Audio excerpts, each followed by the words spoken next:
205 आमर डुमरी पदर सम्मानी आमर बड़ भाई आमर संडे रविवार दिन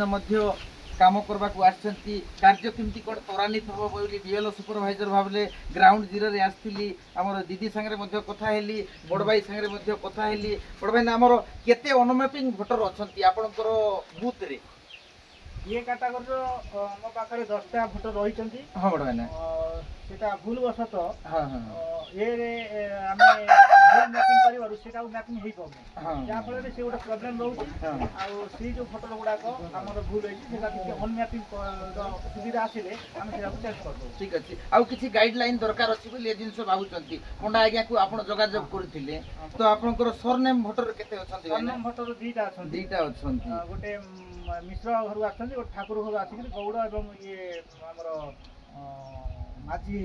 आपनकर अदर स्टेट रु बड़ हैना केते आछंती छत्तीसगढ़ रु 2 जण आछंती 2 जण तो बापा मा डेथ हेथिबारु जो 9 जण भोटर अछंती ताको किमती कोन आपण मैपिंग करबे इठी किछि समस्या रहउछि किमती सुविधा तार मैपिंग करियार किछि गाइडलाइन नाही मैपिंग कर तो हमर डेथ अछंती 20 जण लोक ताको किमती काटबा दरकार अछि ना आ किछि निर्देश आसले आपण काटबी बोल बाबू ताको हम क्लियर हबो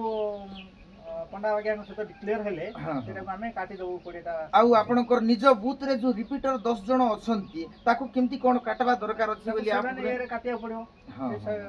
फॉर्म 7 नै तापर आपनकर आइला न्यू वोटर जो शिफ्टेड है करे विवाहिता मां मने भौणी मने दीदी मने आछंती केउ फॉर्म रे ताको फिल अप करी एंट्री करैबे 8 नंबर फॉर्म रे एंट्री करा जिवो आ टिके आ बुझे देल जे भलो होंदा बोली मु कोना को तापरे आपनकर न्यू वोटर अछंती जो 18 वर्षर पिला माने ताको केउ फॉर्म द्वारा हमें ये करि परबा 6 नंबर फॉर्म एवं तांकर डेट ऑफ बर्थ ताको हम सर्टिफिकेट माध्यम रे कन्फर्म करि कि बा तांकर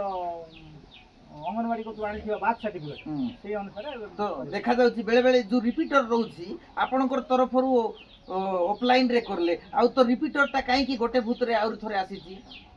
रिपीटर टा जे जो आम कतरे गोटे थर उठै दउथिन ऑनलाइन रे गोटे थर जाफरे से रिपीट हे जाउची ठीक अछि मोटा मोटी भाव रे हमर बड़ भाईना संगे बूथ रे आसला पर आलोचना करलु ये सब जिंस रहउची जार द्वारा हमर कार्य रे टिके टिके अग्रगति रे मंथर अछि ताकू भाई पाखरे सब जिंस पैरामीटर बनै छथि नियाती भाव रे आसंता दिन रे सफलतम भाव रे कार्य करबे धन्यवाद थैंक यू